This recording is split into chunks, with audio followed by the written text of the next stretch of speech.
हाय बच्चों, संपूरक पर आधारित प्रश्न को कैसे सॉल्व करेंगे। जैसे संपूरक कोड पूछ लिया या कोड पूरा कोड पूछ लिया, तो इस प्रकार का सवाल हम कैसे सॉल्व करेंगे। वीडियो को पूरा देखिएगा, लास्ट तक देखिएगा। अगर अच्छा लगेगा तो हमारे चैनल को सब्सक्राइब करके और वीडियो को शेयर भी कीजिएगा। देखिए यहाँ पर जो पहला प्रश्न दिया गया है वह कोड ज्ञात कीजिए जो अपने कोड संपूरक कोड से दोगुना है। जो अपने संपूरक कोड से दोगुना है, इस प्रकार का प्रश्न दिया गया है। वह कोड याद कीजिए जो अपने संपूरक कोड से दोगुना है। तो इस प्रकार का सवाल कैसे सॉल्व करेंगे। अगर दो गुना पूछा है तो आप सर्वप्रथम क्या कीजिएगा, 2 से 1 ज़्यादा 3 लेकर के इसमें x मान लीजिएगा, यानी 3x, और इसको 180 के बराबर कर दीजिए। ये एकदम शॉर्ट मेथड को बता रहे हैं। दोगुना पूछा है तो 2 से 1 ज़्यादा ले करके इसमें इसके पीछे x लगा लीजिए और इसको 180 के बराबर कर दीजिए। तो 3x बराबर 180 हो गया। x बराबर कितना हो जाएगा, 180/3। 3 छक 18 कट जाएगा तो x का मान कितना बचेगा, 6 और 0 यानी 60 बचेगा। तो यह x का मान निकल गया।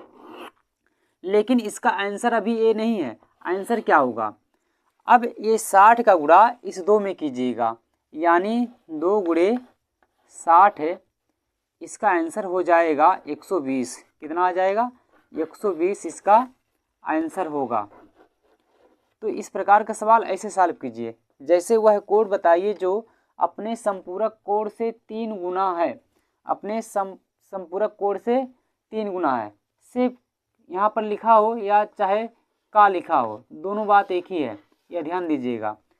तो कितना गुना है, 3 गुना, यानी यहाँ पर 3 दिया है ना, तो 3 से 1 ज़्यादा 4 लिख लीजिए और इसके पीछे x लगाइए और इसको किसके बराबर करना है, 180 के बराबर करना है।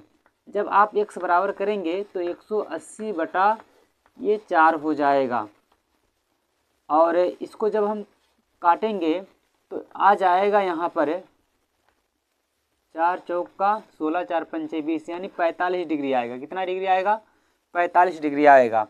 तो x बराबर कितना आया, x बराबर आया 45। कितना आया, 45 आया। और इस 45 का गुणा किस में करना है, 3 में करना है। x का मान वहाँ पर नीचे आया 45 और कितना गुना पूछ दिया है, 3 गुना। यानी अब हम इसका गुणा 3 में अगर हम कर दें, 3 में कर दें तो इसका जवाब आ जाएगा 3 पचे 15, 3 चौक 12, 1 13, 135 डिग्री। 135 डिग्री इसका आंसर होगा।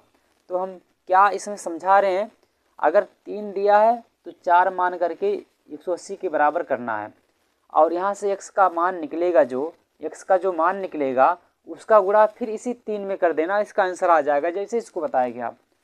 अब इम्पॉर्टेंट फैक्ट बताने जा रहे हैं जो वह विकल्पीय में पूछ लेता है। कहता है, मान लीजिए 60 का कोटि पूरक कोड बताइए। 60 का कोटि पूरक कोड, कोटि पूरक कोड क्या होगा। तो इसको कोड बताइए। मान लीजिए ये प्रश्न है, 60 डिग्री का कोटि पूरक कोड क्या होगा। तो 60 डिग्री का कोटि पूरक है, कोटि पूरक है जब कोड बताएंगे तो हमेशा इसको 90 में घटाना होता है। 90 माइनस 60 हो जाएगा और इसका जवाब आ जाएगा 30 डिग्री आंसर हो जाएगा। जब कोड पूरक कहेगा तो हमेशा 90 में घटाकर जवाब दीजिएगा। मान लीजिए पूछ लिया कि 55 का कोड पूरक कोड बताइए। 55 डिग्री का कोड पूरक, तो क्या करेंगे, इसको 90 में घटाएंगे। किस में घटाएंगे, 90 में घटाएंगे। तो इसका जवाब आप देंगे। इसका कोड पूरक संपूरक पूछता है तो 180 में घटाना है। मान लीजिए एक क्वेश्चन और है, 60 का संपूरक कोड बताइए। 60 डिग्री का संपूरक कोड बताइए। संपूरक कोड बताइए। तो इसको कैसे सॉल्व करेंगे, इसको 180 में घटाना है। इसमें घटाना है 180 में घटा देना है 60 को, आ जाएगा 120 आंसर आ जाएगा। तो यहाँ पर 3 टाइप क्वेश्चन है। कोट पूरक कहेगा तो 90 में घटाना है, 90 में घटाकर आप आंसर देंगे, और संपूरक कहेगा तो 180 में घटाकर आंसर देंगे। जैसे लास्ट क्वेश्चन है, कोई कह दिया 110 डिग्री का संपूरक कोण बताइए, तो इसको जब हम 180 में घटाएंगे तो आएगा कितना, 70 आएगा इसका जवाब। ठीक,